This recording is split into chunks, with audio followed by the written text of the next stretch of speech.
오늘 골로새서 2장 23절 말씀으로 시작하겠습니다. 함께 읽겠습니다. 시작. 이런 것들은 자의적 숭배와 겸손과 몸을 괴롭게 하는 데는 지혜 있는 모양이나 오직 육체에 따르는 것을 금하는 데는 조금도 유익이 없느니라. 아멘.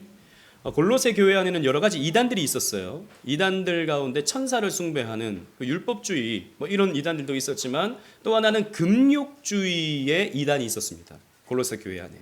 그러니까 금식하고 절제하고 이것도 안 하고 저것도 안 하고 이것도 하면서 기도만 하고 말씀만 읽으려고 하는 그런 금욕주의자들이 있었던 거예요.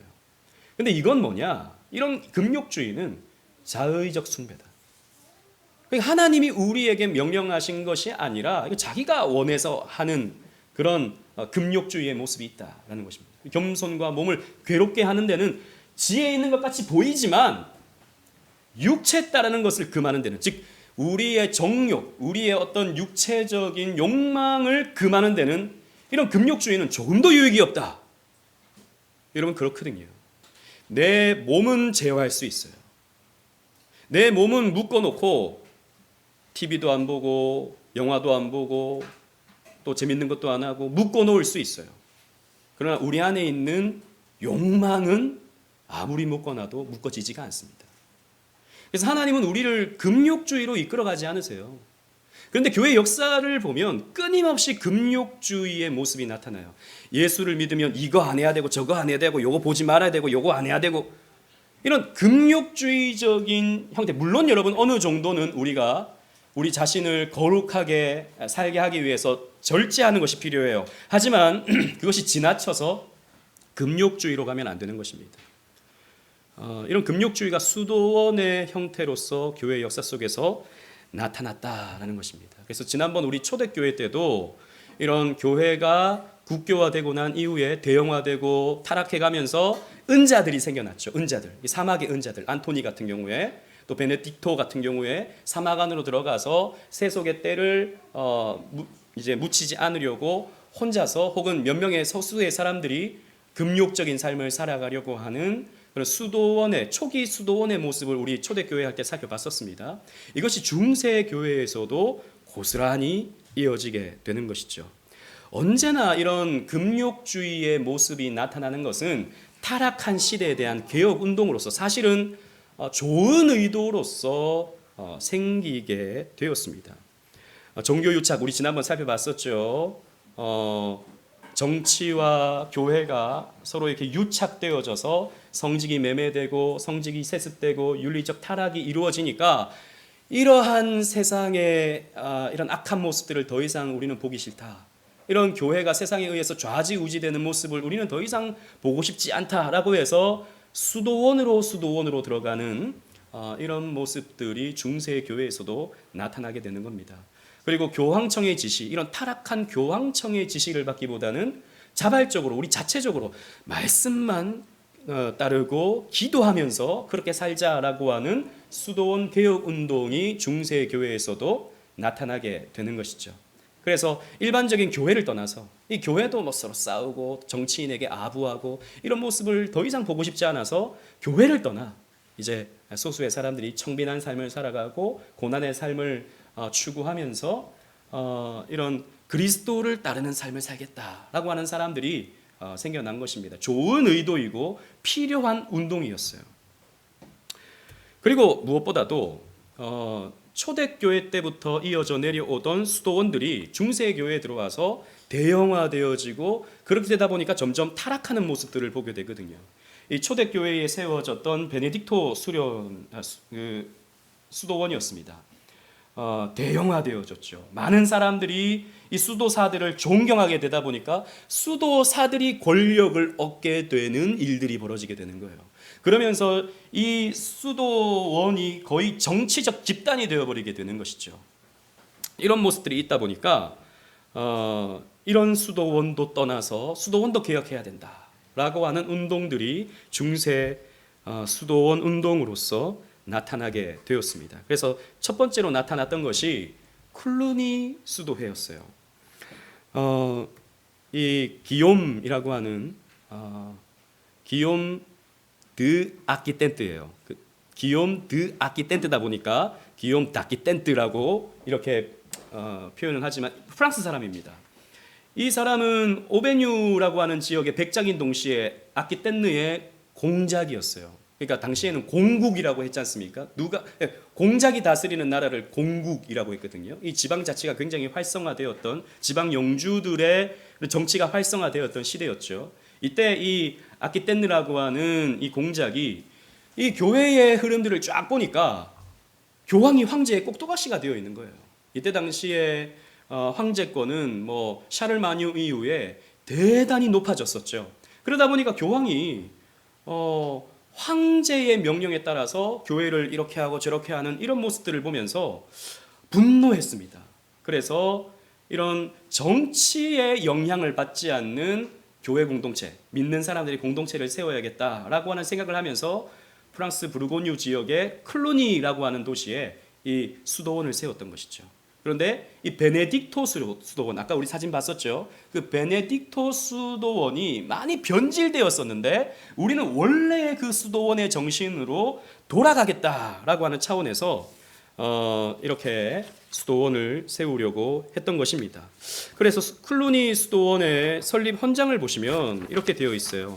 여기 모인 수사들은 우리의 멍에 친척, 왕권, 그 어떤 지상의 권력, 어떤 백작이나 어떤 감독에서도 종속되지 말아야 한다라고 했어요. 왜냐하면 굉장히 당시에 교회가 타락하고 정치적으로 영향을 받다 보니까 우리들은 이런 육신적인 멍에 친척, 왕권, 그 어떤 권력으로부터 우리는 독립되어서 우리는 말씀만 따르고 기도하면서 신앙생활한다라고 하는 것을 헌장으로 삼았던 것입니다.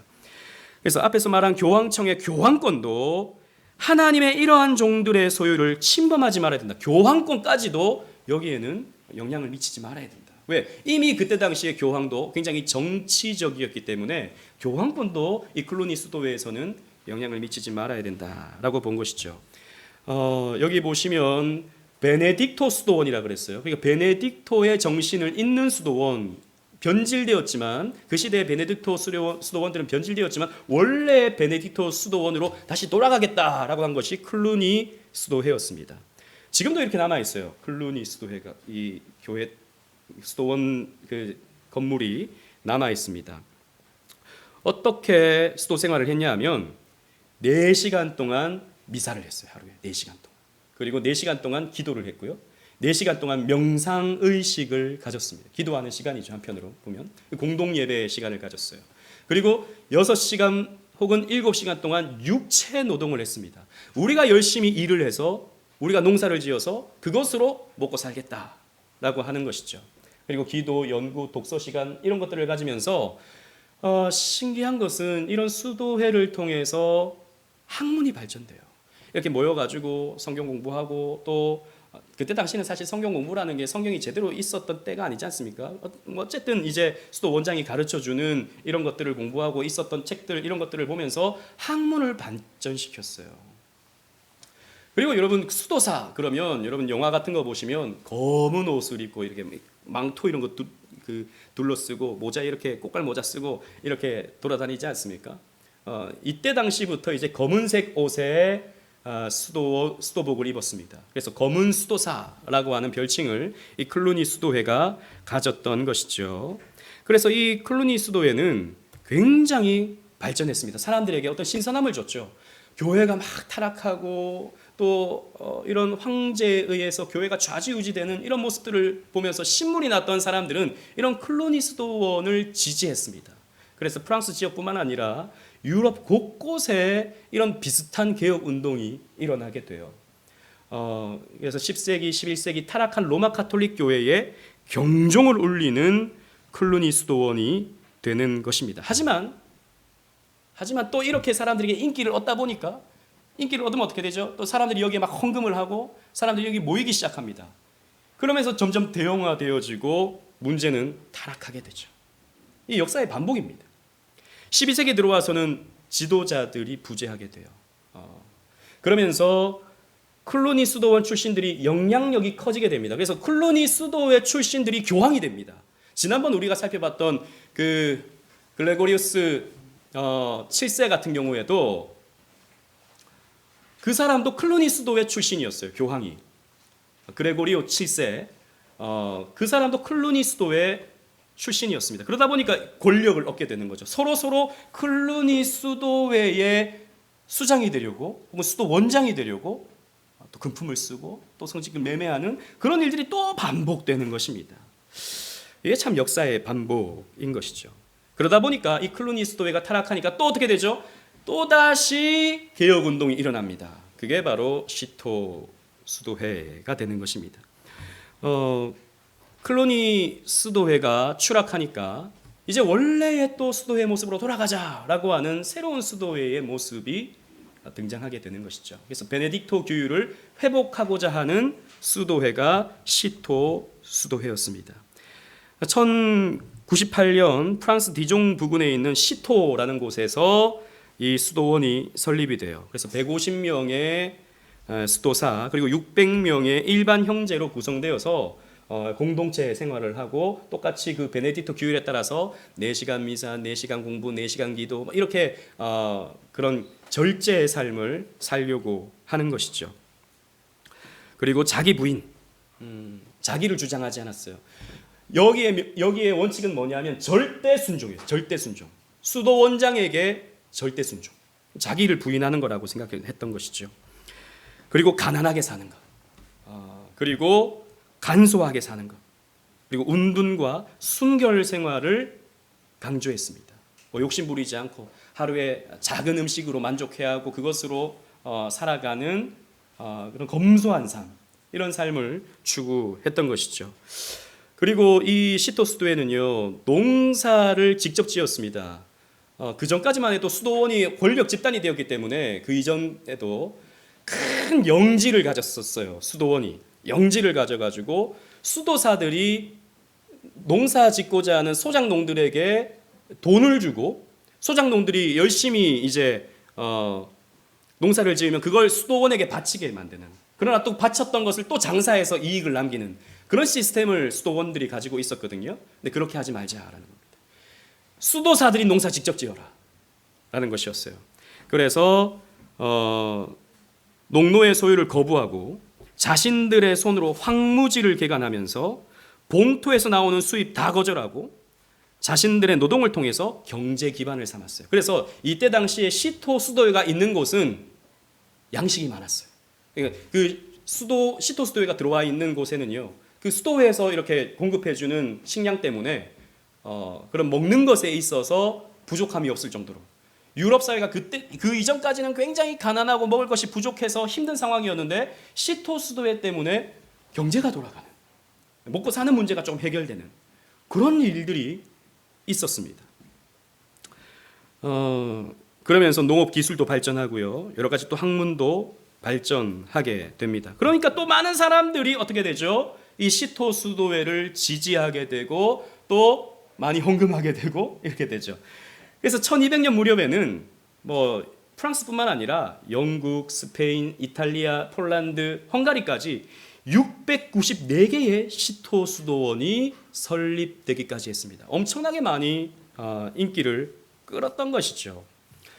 특히 이 시토 수도회를 생각할 때 우리는 꼭 기억해야 될 사람이 있습니다. 이 사람은 바로 베르나르 드 클레브라는 사람이에요.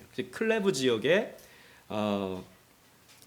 베르나르라고 하는 사람이죠. 여러분 이 버나드라고도 합니다.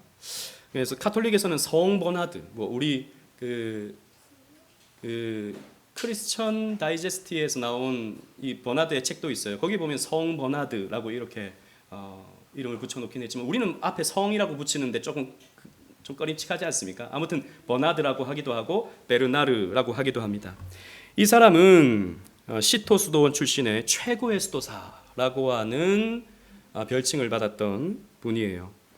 20세 나이에 수도원장이 됩니다. 그리고 시토 수도원을 발전시킨 가장 훌륭한 인물로 이 베르나르가 손꼽히게 돼요. 이 사람은 사람들이 이렇게 평가합니다. 중세 최고의 신학자이자 설교자다. 이 사람이 처음에 이렇게 수도사가 된 후에는 나중에 우리 살펴보겠지만 십자군 운동이 일어나거든요. 그때 2차 십자군 운동이 일어났을 때 이 십자군 운동에 동참하라고 유럽 각지를 돌면서 설교를 했습니다. 그래서 이 설교가 굉장히 감화력이 있었어요. 그래서 왕도 그 설교를 듣고 막 은혜를 받고 여러 귀족들이 이 버나드의 설교를 듣고 도전을 받게 돼요. 그런데 나중에 또 살펴보겠지만 뒤늦게 후회를 합니다. 자기가 이런 전쟁의 사람들을 참여시킨 것에 대해서 회개하게 됩니다. 버나드가 쓴 책 가운데 가장 유명한 것이 하나님의 사랑에 대해라고 하는 책이에요. 4가지 사랑을 소개해주고 있습니다. 이건 우리가 참고할 만합니다. 많은 신학자들이 이 버나드의 글을 참고를 해요. 여기 보면 우리나라에도 이 책이 이렇게 번역되어서 지금까지도 사람들에게 읽혀지고 있습니다. 하나님의 사랑이라는 책. 첫 번째 보면 사랑에는 4가지 종류가 있다라는 겁니다. 육체적인 사랑으로 자신을 위해 자신을 사랑하는 것. 육체적인 사랑. 자기를 위해서 사랑하는 것. 여러분 이게 보통 불신자들의 사랑이라고 할 수 있겠죠. 불신자들의 사랑은 결국에는 자기 자신을 위한 사랑입니다. 두 번째는 자신의 안녕을 위해 하나님을 사랑하는 사람이 있다라는 것입니다. 하나님 자신 때문에 하나님을 사랑하는 것이 아니라 나의 안녕을 위해서, 나의 복을 위해서 하나님을 사랑하는 사람들이 있다라는 것입니다. 그러니까 조금 이렇게 성숙되지 못한 하나님을 사랑하는 사람을 말하는 것이겠죠. 그리고 세 번째, 은혜를 맛보며 하나님을 사랑하는 사람이 있다라는 것이죠. 성숙된 신앙인이라고 할 수 있겠죠. 은혜를 맛보면서 하나님의 사랑을 누리면서 살아가는 것 귀한 일입니다. 그런데 가장 성숙된 사랑은 이거다라고 했어요. 하나님을 위해서 자신을 사랑하는 것. 자기를 위해서 하나님을 사랑하는 게 아니라 하나님을 위해서 나의 귀함을 알고 내 사명을 감당하고 내가 가장 하나님의 뜻대로 살아가는 것이 나를 가장 사랑하는 방법임을 깨닫고 그렇게 살아가는 것. 그래서 여러분 우리는 자기 부인해야 되죠. 그죠? 우리는 결코 자기 사랑으로 갈 수 없습니다. 이기적인 자기 사랑 말이죠. 세속적인 자기 사랑. 여러분 요즘에 나오는 책들, 심리학 책들 그리고 자기 개발서 이런 것들을 보면 대부분 자기를 사랑하고 자기를 귀하게 여겨라 라고 가르치지 않습니까? 자기를 용서해야 다른 사람도 용서할 수 있다. 자기를 사랑해야 다른 사람도 사랑할 수 있다. 이렇게 말하잖아요. 그런 것들은 다분히 심리학적이죠. 그래서 예수님은 뭐라고 말씀하셨죠? 자기를 부인하라 그랬어요. 자기를 미워하라 그랬습니다. 근데 진짜 우리가 깊이 들어가게 되면요. 진짜 하나님 사랑에 깊이 들어가면 하나님의 형상을 가진 자기 자신을 사랑하게 됩니다. 이건 하나님의 뜻하시는 말. 우리를 귀하게 여겨야 돼요. 정말. 왜? 하나님의 형상이기 때문에. 하나님의 사명의 도구이기 때문에. 버나드가 이렇게 글을 써서 많은 사람들에게 감화력을 주게 됩니다. 그리고 여러분 이 버나드는요. 찬송시를 많이 썼어요. 찬송가 85장 여러분 구주를 생각만 해도 이 찬송 있지 않습니까? 이 찬송시를 이 버나드가 썼습니다. 네. 그 외에도 145장, 262장 이런 찬송의 가사를 이 버나드가 써서 많은 사람들에게 감화를 주었던 것이죠. 그래서 종교개혁자들도 이 버나드만큼은 칭찬을 해요.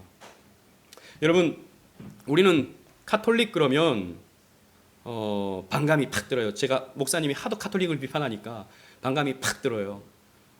그리고 카톨릭의 교리 물론 받아들일 수 없죠. 카톨릭은 성경론, 인죄론, 신론, 기독론, 구원론, 종말론 하나도 빠짐없이 다 변질되었습니다. 총체적인 이단이에요. 하지만 카톨릭 교리에 함몰되어 있는 사람들을 제껴놓고 그저 그냥 성경만 믿고 따르는 사람들이 카톨릭 안에도 있습니다. 그런 사람들을 우리는 다 부정할 필요는 없는 거죠. 버나드는 그런 면에서 나름 그의 가르침과 그의 어떤 모습들을 보면 배울 점이 많은 그런 사람이었습니다. 그래서 루터는요, 이 버나드를 향해서 최고의 수도사다라고 말했습니다.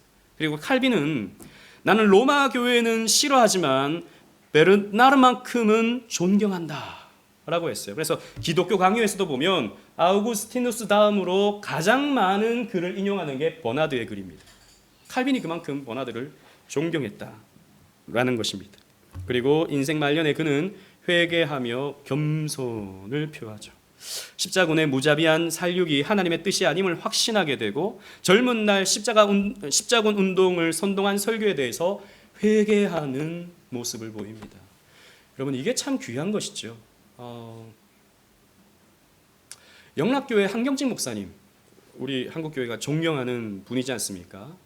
한경직 목사님은 사실 그분이 프린스턴에서 공부를 하셨거든요. 미국 프린스턴. 그런데 좌경화된 프린스턴에서 공부하셨어요. 그러니까 자유주의 신학을 공부해서 한국에 오신 분이에요. 그래서 그분이 초창기 썼던 책들을 보면 다분히 자유주의적인 색채가 많이 나타납니다. 그분이 썼던 주석, 그분이 썼던 글들. 그리고 그분은 신사참배를 독려하는 운동을 했어요. 금지하는 거 말고요. 신사참배는 이거는 우상숭배가 아니고 국가의식이다라고 하는데 앞장섰던 분이 한경직 목사님이었습니다. 그리고 이제 나중에 시간이 흐르게 됐죠. 영락교회라고 하는 한국교회 정말 큰 교회. 영락교회는 북한에서 신앙생활하던 분들이 내려와서 세운 교회 아닙니까? 굉장히 힘있게 이제 한국교회에서 영향력을 미치던 영락교회죠. 그래서 그분이 이제 돌아가시기 전에 하셨던 말씀이 바로 이와 비슷합니다. 나는 신사참배한 사람입니다. 나는 하나님 앞에서 이렇게 죄를 지은 사람입니다. 라고 말년에 고백을 하셨죠. 템플턴 상이라고 하는 그 상을 그게 아시아의 뭐 노벨상이다. 뭐 종교계의 노벨상이다. 아시아가 아니고 종교계의 노벨상이다라고 할 만큼 큰 상이었는데 그 상을 그 목사님께서 받으시면서 나는 신사참배한 사람입니다라고 그렇게 회개를 하셨죠. 그래서 여러분 존경을 받는 겁니다. 한경직 목사님은. 사람의 끝이 아름다워야 돼요. 끝에 어떤 모습을 보이는가에 따라서 참 그 사람의 됨됨이가 나타나는 것 같습니다. 아무튼 이 베르나르는요 그렇게 자신의 어떤 잘못을 뉘우치면서 말년까지 살았습니다. 베르나르 이후에 문제는 이 시토 수도에도 점점 쇠퇴하게 돼요. 타락하게 돼요. 여러분 교회가 그렇습니다. 교회는 1세기를 넘기기가 쉽지 않아요. 실제로 보면. 제가 지난번 수요일에도 말씀드렸지만 저 영국의 스펄전 목사님이 목회하셨던 메트로폴리탄 터버너클 처치는 지금 머리가 희끗희끗한 7, 80대 할아버지 할머니들만 5, 60만 남아 있습니다. 5,000명이 들어가는 그 예배당. 그래서 왕성하게 말씀이 선포되어졌던 그 예배당이 지금 그렇게 초라하게 텅텅 빈, 그래서 한국에서 온 그 관광객들로 수입이 유지되는 그런 교회가 되고 말았어요. 마틴 로이드 존스 목사님이 목회하셨던 웨스트민스터 채플도 마찬가지죠. 3,000명이 들어와서 그 주일 저녁까지도 로마서 강해를 듣겠다고 사람들이 꽉꽉 들어찼던 그 예배당에 지금은 어르신들만 앉아 있어요. 이제 10년, 20년이 지나면 거기에 과연 몇 명이나 앉아 있을까? 그리고 우리가 존경하는 스코틀랜드 장로교회, 저 화란의 여러 개혁교회들, 여러분 우리는 화란개혁교회들 되게 막 높이 이렇게 축켜 세우죠. 와, 우리도 화란개혁교회처럼 그렇게 순결하게 신앙 고백해야 된다. 제가 예전에 어떤 화란개혁교회 장로님을 만났었는데 그분은 저한테 그런 말씀 하시더라고요. 목사님, 그렇게 화란개혁교회 존경할 게 아니에요. 화란개혁교회 사람들은 한국교회 사람들을 존경합니다. 그렇게 열정적으로 신앙생활하고 그렇게 기도하면서 헌신하는 한국교회 성도들을 부러워합니다. 냉랭함만 남아서 그런 모습이 있는 거죠. 그리고 그런 유럽 교회들 전부 다 동성애, 전부 다 자유주의, 이런 것들 다 그냥 용납해버리고 무너져 버리죠. 여러분, 교회는, 이 땅의 교회는, 사람들이 세우는 교회는 물론 하나님께서 그렇게 역사하시지만 시간이 지나면 눈에 보이는 이 지상교회는 무너집니다. 그래서 우리는 교회를 이 눈에 보이는 교회를 남기지 말아야 돼요. 눈에 보이는 예배당을 남기지 말아야 돼요. 우리는 무엇을 남겨야 됩니까? 말씀을 남겨야 돼요. 말씀이 남는 것입니다. 스펄전 목사님의 말씀은 남는 거예요. 오늘도 그래서 제가 스펄전 목사님의 그 설교를 인용했지 않습니까? 로이드 존스 목사님의 말씀이 남는 것입니다. 이런 사람들이 만들어가는 좋은 의도로 시작했습니다. 필요한 의도로 시작했습니다. 그러나 시간이 지나면 또 타락해요. 사람은 변질됩니다. 우리 성도님들은 저한테 부탁할 게 좀 있냐 물어보면 많은 분들이 저한테 그래요. 목사님, 변하지 마세요. 변하지 마세요. 저도 그러고 싶어요. 몰라요. 제가 어떻게 변할지 몰라요. 물론 안 변해야겠죠. 그렇게 애들 써야겠죠. 제가 더 성숙해야죠. 더 성숙되게 변해야 되겠죠. 그러나 여러분, 사람은 신뢰의 대상이 되지 못합니다. 믿음의 대상이 되지 못합니다. 이 시토 수도에도 변질돼 버리고 맙니다. 그러니까 이제 사람들이 어떻게 합니까? 이런 건물 세우고 이렇게 사람들 모아서 하는 수도에 더 이상 소망이 없다. 그러니까 어떻게 합니까? 탁발 수도회들이 생겨나게 됩니다. 이 탁발 수도회는 뭐냐면, 탁발, 그러니까 이게 구걸이라는 뜻입니다. 구걸하는 수도회. 그러니까 교회와 수도원의 타락으로 이제 이런 걸식 수도사들이 나오는 거죠. 어떤 조직과 체계를 갖추지 않고 그냥 아무것도 정말 가지지 않은, 아무것도 걸치지 않은 이런 수도사들이 나타나게 되는 것입니다. 부요한 수도원들을 보면서, 그 클루니 수도회, 시토 수도회의 타락들을 보면서 다 이거 의미 없다 해서 그 어떤 소유도 추구하지 않게 되는 거죠. 대형화되니까 사람들 많이 모이니까, 헌금 모이니까 결국에는 사람들이 타락하더라. 어떤 소유도 추구하지 말자. 그래서 수도원 건물을 뛰쳐나왔어요. 그래서 어디서 잡니까? 길거리에서 자요. 길거리에서. 거리의 시인들, 여러분 그런 말 있지 않습니까? 거리의 시인들이 바로 이 탁발 수도사들이었어요. 그래서 그릇 하나 들고 여기저기 돌아다니면서 먹을 것 좀 주십시오. 기도해드리겠습니다. 하면 먹을 것 주면 기도해드리고, 요즘 옛날에, 요즘에는 좀 없지만 불교에도 보면 목탁 두드리면서 여기저기 가게에 들어가지고 똑똑똑똑똑똑똑똑똑 이렇게 하면 주인이 이렇게 돈도 주고 이렇게 하지 않습니까? 사실 여러분, 이게요, 어느 종교든 이렇게 연결되는 점이 있어요. 그래서 어떤 분들은 그렇게 말합니다. 로마 카톨릭은 서양 불교다, 이렇게 말하는 분도 있어요. 비슷해요, 사실. 그래서 마치 그런 것처럼 이제 그릇 하나 들고 여기저기 들어가서 먹을 것을 구하고 기도해주고 이렇게 사는 탁발수도회가 많이 생겨나게 되었습니다. 그런데 이 사람들은 그래서 피해를 주고 그런 것보다는 정말 가난하게 살면서 그리스도를 본받고자 했던 거예요. 예수님도 머리 둘 곳이 없었다. 예수님도 배고프셨다. 그럼 우리도 배고프자. 우리도 머리 둘 곳이 없게 만들자. 라고 했던 것이죠. 그런데 도움이 필요한 곳에는 가서 도움을 주고, 또 일해주고, 농사 지어주고, 또 딴 데 가서는 건물 지어주고, 이런 좋은 일들을 이 탁발 수도회 사람들이 했던 것이죠. 대표적인 탁발 수도회가 프란체스코 수도회와 도미니코 수도회예요. 그 중에 우리 프란치스코 수도회를 살펴보도록 하겠습니다. 왜냐하면 너무 유명하거든요. 이 사람은 아시시의 프란체스코입니다. 이 탁발 수도회에 존경받는 지도자였습니다. 부유한 집에서 태어났어요. 그런데 젊은 나날에는 방탕한 삶을 이 프란체스코가 살았습니다. 아버지는 포목점을 했어요. 옷감을 파는 포목점. 그래서 부자였어요. 그래서 이 프란체스코가 태어나기 전에 프랑스로 가서 아버지가 장사를 해서 큰 돈을 벌어 오셨거든요. 그래서 아들의 이름을 프란체스코라고 지은 겁니다. 프란체스코라는 말은 프랑스 사람이란 뜻이거든요. 이탈리아 사람인데 아버지가 프랑스에서 왔다고 해서 프란체스코라고 하는 이름을 얻게 된 겁니다. 그러다가 20세가 되어서 십자군 운동이 그때 당시에 일어나기 시작하면서 이 십자군 운동에 참여하게 돼요. 그런데 이제 전쟁을 하다가 포로가 되고 말죠. 1년인가요? 2년인가요? 포로 생활을 하다가 아버지가 돈이 있으니까 돈을 써서 이제 그 포로에서 벗어나게 됩니다. 그런데 병을 얻었어요. 젊은 나날 동안 이렇게 노예로서 포로로서 살게 되다 보니까 몸이 쇠약해져서 병에 걸리게 됩니다. 그런데 그때 음성을 들어요. 이 프란체스코는 음성을 참 많이 듣습니다. 신비주의자예요, 이 사람은. 음성을 들어요. 어떤 음성을 듣냐면 사람이 아닌 주인을 따르라 라고 그랬습니다. 그런 음성을 들어요. 여러분, 사람 말고 주인을 따르라. 이 주인은 누굽니까? 그에게 있어서는 하나님이라고 생각을 했던 것이죠.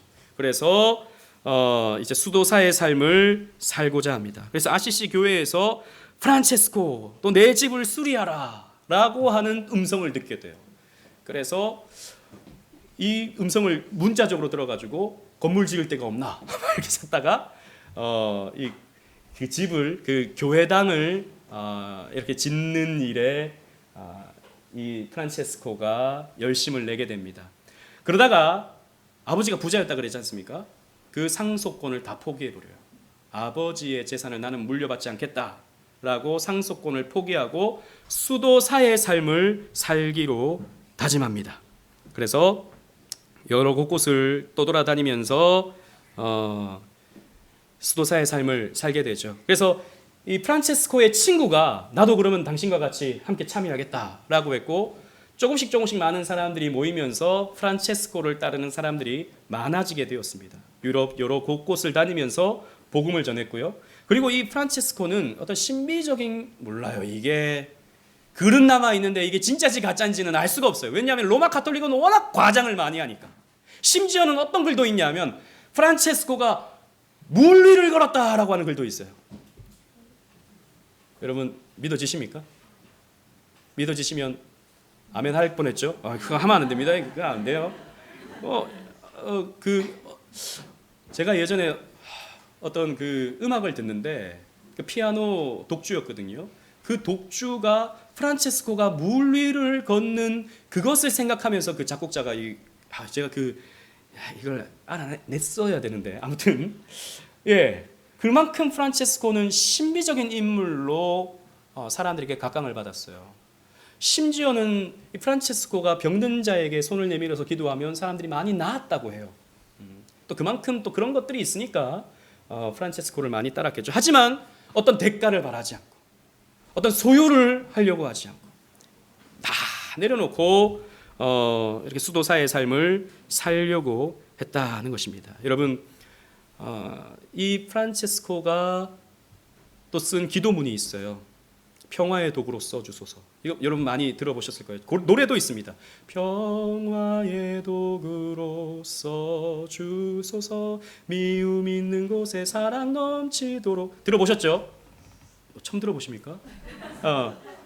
평화의 도구로 써주소서. 이거를 프란체스코가 기록했다라고 알려졌는데 사실은 그건 몰라요. 프란체스코가 썼다라고 하는 사람이 있고 아니다라고 하는 사람이 있어요. 아무튼 프란체스코의 기도라고 하는 글로써 사람들에게 알려져 있죠. 그래서 프란체스코 이후에 유명세에 따라서 이 탁발스도에도 아무것도 걸치지 않는다고 했는데 사람들에게 또 존경을 받게 되면서 이들도 탁발스도회라고 하는 모습은 갖추지만 밖에 나갈 때는 이 꼬질꼬질한 옷 입고 머리도 그 이상한 머리로 해갖고 막 다니면서 집에 가서는 좋은 옷 입고 집에 가서는 막 건물 같은 집에 사는 그런 탁발스도사들이 꽤나 많아지게 된 거예요. 여러분 우리가 속지 말아야 됩니다. 겸손은요 사람을 속일 수 있어요. 청빈은 사람을 속일 수 있어요. 여러분 우리 청빈 좋아하죠? 저도 청빈 좋아합니다. 그렇게 살고 싶어요. 하지만 그럼 여러분 청빈이 믿음은 아닙니다. 청빈이 믿음은 아니에요. 여러분 이거는 제가 그 목사님을 비판하려고 하는 거 아닙니다. 저는 그걸 좋게 생각해요. 유명한 교회가 있죠. 분당에. 전부 다 그 교회를 위해서 기도하죠. 다 우리 교회 축복해 주세요 하니까 우리 교회인가 그런 그 교회가 있어요. 저는 그 목사님 존경합니다. 한편으로는 그 교회가요 7년 전인가요 우리 교회를 해체하겠다 그랬어요. 우리 교회 작은 교회로 만들겠다. 그래서 다 30교회로 나뉘어가지고 우리 교회는 작은 교회로 돌아가겠다라고 선언을 했어요.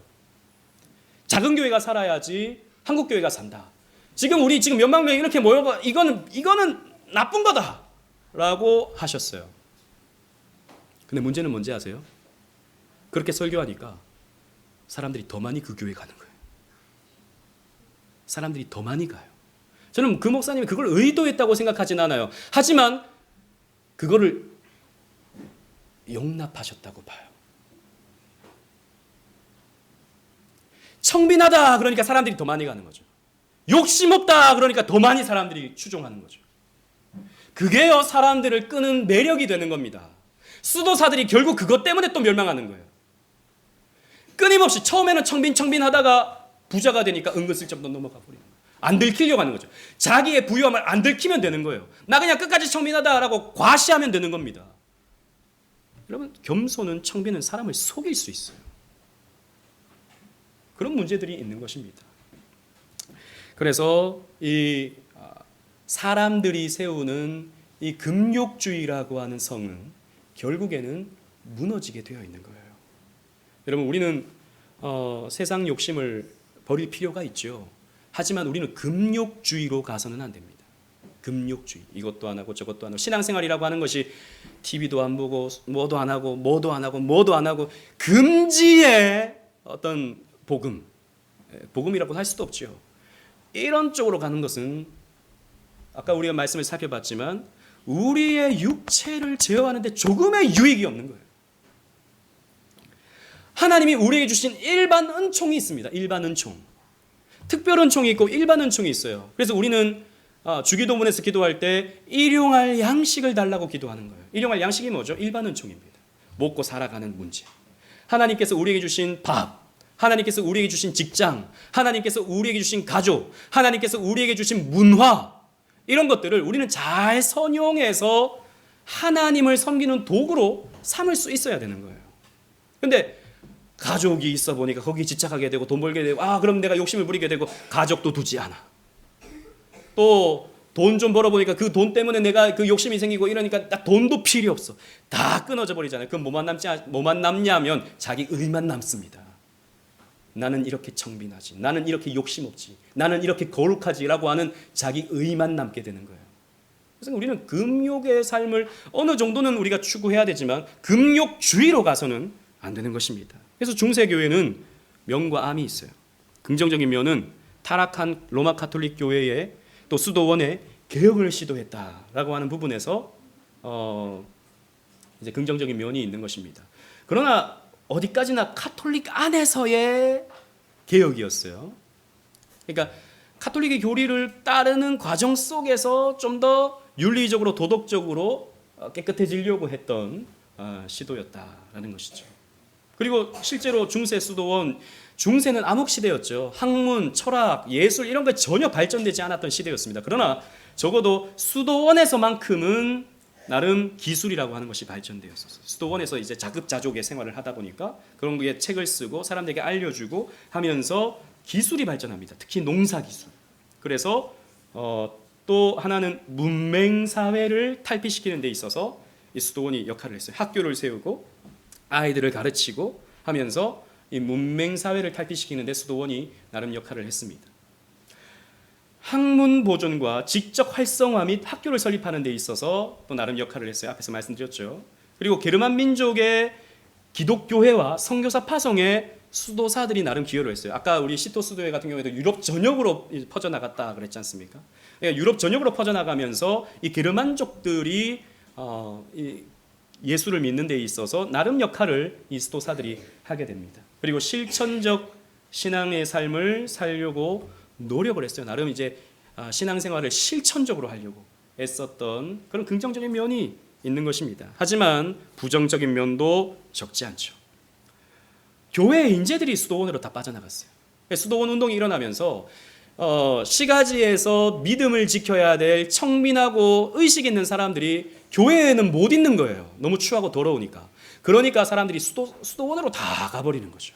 교회의 인재들이 다 빠져나가 버리게 되는 그런 문제가 발생하게 됩니다.